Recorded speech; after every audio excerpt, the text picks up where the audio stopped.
Reading for January 28th, Science of Mind, A Philosophy of Faith, A Way of Life by Ernest Holmes. Reading from page 58, paragraph 2 through page 60, paragraph 4, using inclusive language. A treatment is a spiritual entity in the mental world and is equipped with power and volition. As much power and volition as there is faith in it, given to it by the mind of the one using it, and, operating through the law, it knows exactly how to work and what methods to use and just how to use them. We do not put the power into this word, but we do let the power of the law flow through it, and the one who most completely believes in this power will produce the best results. This is the law of cause and effect again. When we give a treatment for right action and do not believe that right action will be the result, we make our own treatment negative. Therefore, we should spend much time in convincing ourselves of the truth of our treatments. Now, this is not a power of will, but a power of choice. We do not put the power into the treatment, and we will take out of the treatment only as much as we believe is in it. If we doubt our ability to give an effective treatment, we should specifically treat ourselves to remove this doubt. We should say something like this, but not necessarily these words. I am convinced that this word has power, and I firmly believe in it.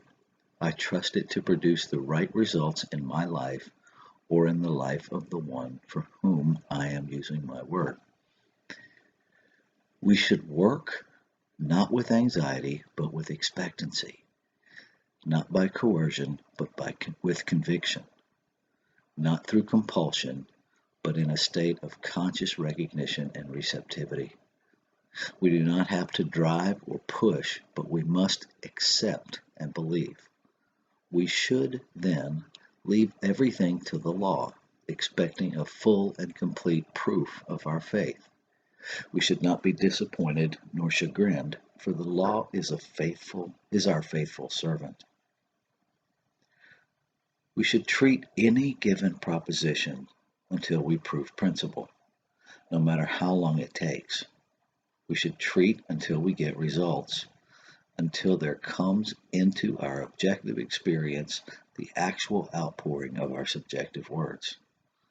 When working for someone else, speak the name of the person into mind, then proceed with the treatment.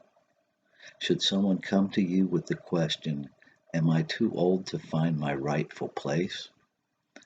What are you as a practitioner to reply?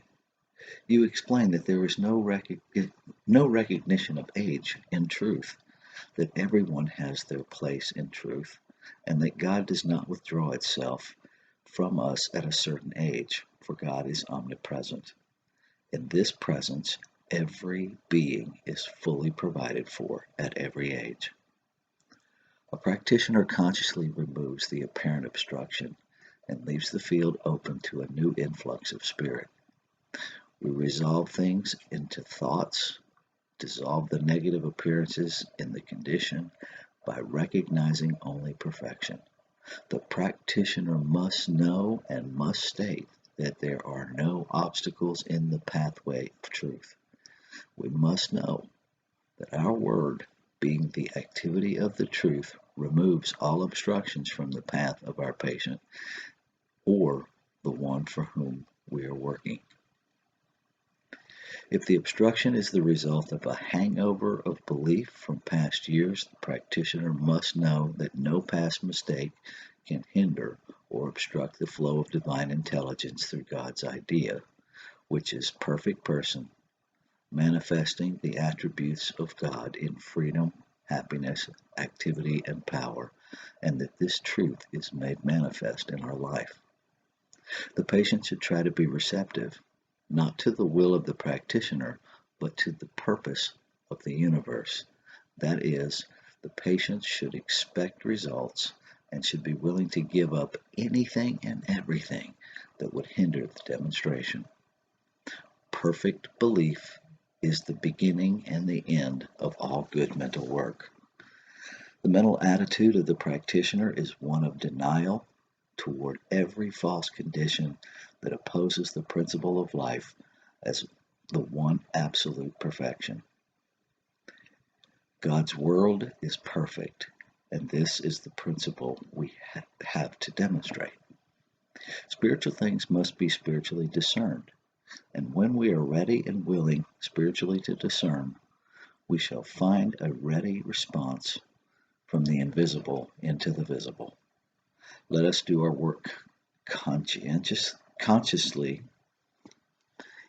and thoroughly, and leave the result to the law, which is perfect. A new light is coming into the world. We are on the borderline of a new experience. The veil between spirit and matter is very thin. The invisible passes into visibility through our faith in it. A new science, a new religion, a new philosophy are rapidly being developed. This is in line with the evolution of the Great Presence, and nothing can hinder its progress. It is useless as well as foolish to make any attempts to cover this principle, or to hold it as a vested right of any religion, sect, or order. The truth will out.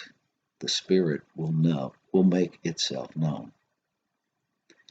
Happy are we if we see things which, from the foundation of the human race, have been longed for by all aspiring souls.